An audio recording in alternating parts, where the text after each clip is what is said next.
In this video, I'll talk about using linear algebra to analyze engineering systems. Engineering analysis often consists of defining unknowns and then determining the equations necessary to solve for those unknowns. If the equations are linear, the techniques in this video can provide a valuable approach towards solving the equations describing the system. First, I'll talk about a typical approach used to analyze engineering systems. Usually, the first step is to define the unknowns in the system.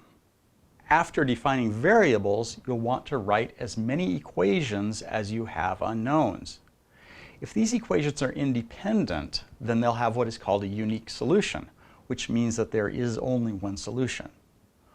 Once you have equations describing the system, you can solve the equations to determine values for the unknowns.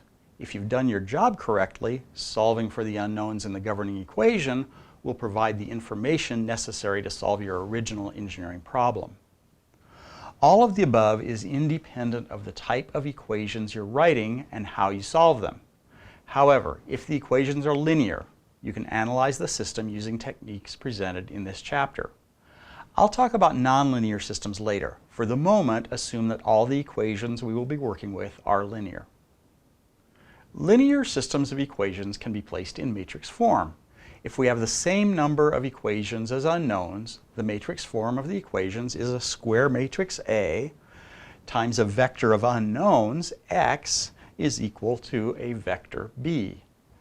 If the system of equations has n unknowns and n equations, A will be an n by n matrix of numbers. X will be a column vector with n rows. It contains a list of the unknowns that we need to determine values for.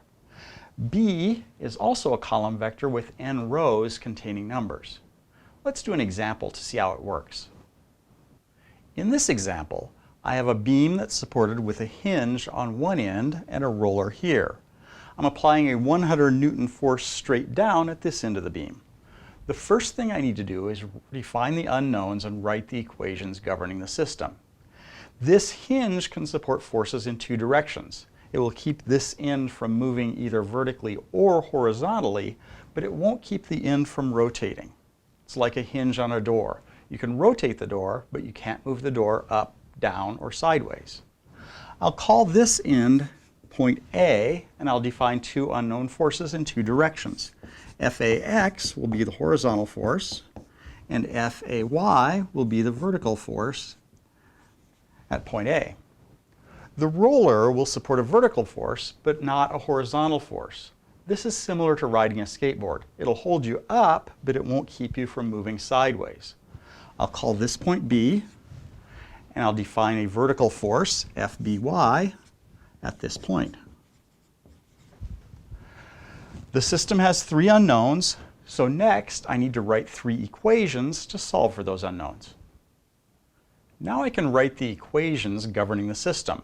I do that with what's called a free body diagram, which shows all the forces on the beam. Since the beam won't move in any direction, the sum of the forces in any direction has to be zero. Newton's law tells us that the sum of the forces on a body is its mass times acceleration. So if the body is stationary, acceleration is zero and the sum of the forces is equal to zero. Since the body also can't rotate, the sum of the moments at any point is also zero. Moments are simply forces that cause rotation, like when you twist a jar lid to open it. So if I sum forces in the x or horizontal direction, the only force in that direction is Fax, so it sums to zero. Sum of the forces in the vertical direction is Fay. I'm going to treat upward forces as being positive, so plus Fby. The 100 Newton force is down, so that gets a negative 100. Those also sum to zero. Now I'm going to sum moments around this point. Moments are a force times a moment arm. The contributions from these two forces are zero. This Fby provides a moment which is Fby times its moment arm, which is 5 meters. I'll claim that that's a positive contribution.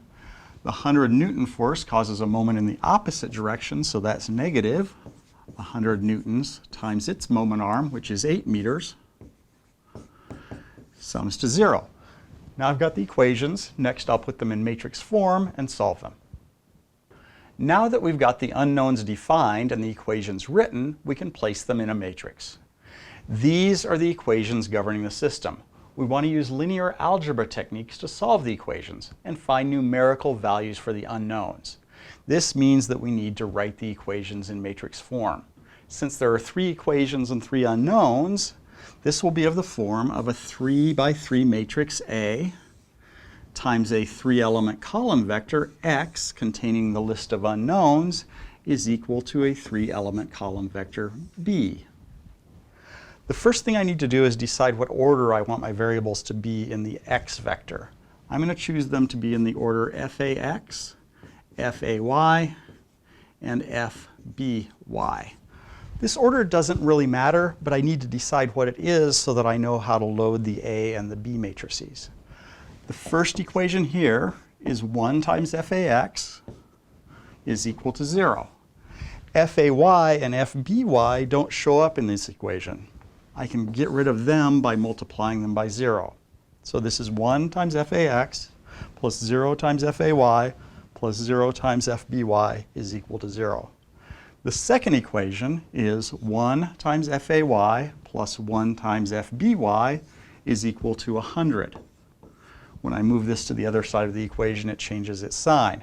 There's no FAX in this equation. I can handle that by multiplying this by a 0. The last equation is 5 times FBY is equal to 800. Moving this to the other side, there's no FAX and there's no FAY. So this is the matrix form of our equations. Next, I'll talk about solving the system of equations. Now that we've written the equations for this example in matrix form, I'll talk about solving the equations. The system of equations is in the form AX is equal to B.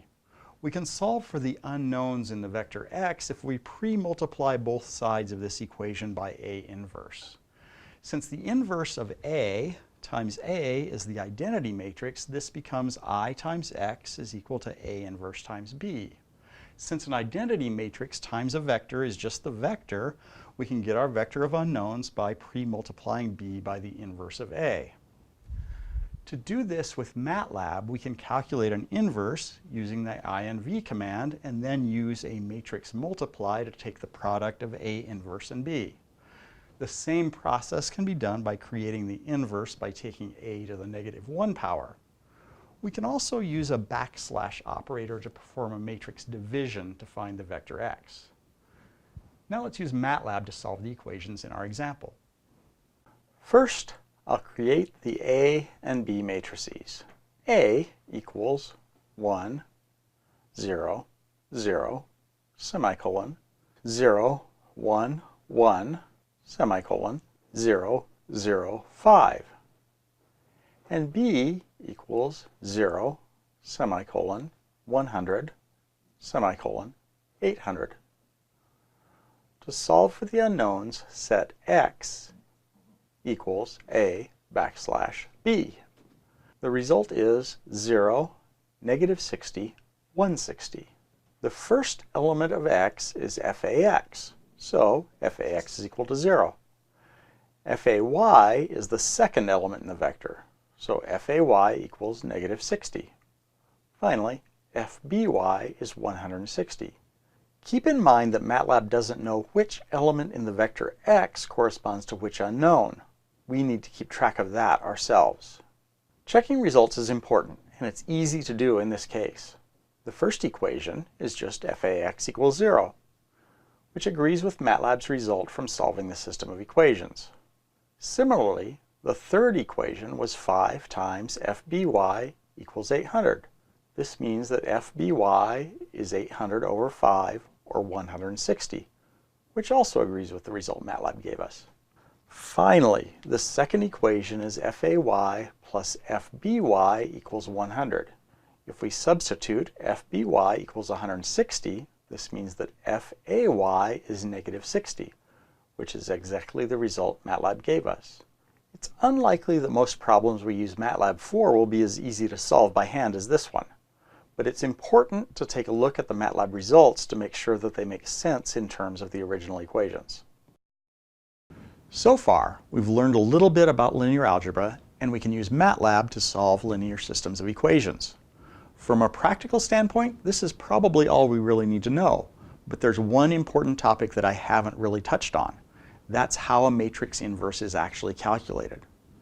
Calculating an inverse of a matrix using MATLAB seems easy, but it actually requires a lot of unnecessary calculations and is prone to round-off errors.